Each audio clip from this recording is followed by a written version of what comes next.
చలికాలంలో చాలామంది సలసల మసిలే వేడి నీళ్ళతోటి స్నానం చేస్తుంటారు.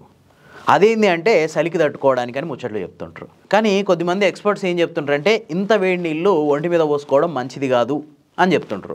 కొద్దిమంది ఏమో హాయిగా ఉంటుంది, వెచ్చగా ఉంటుంది, ఇదే మంచిది అని చెప్పి ఇంకొద్దిమంది చెప్తుంటారు. మరి ఇంతకీ దీంట్లో నిజమేది? International journal of scientific research and engineering development ఇది 2002లో ఒక రీసెర్చ్ పేపర్ రిలీజ్ చేసింది.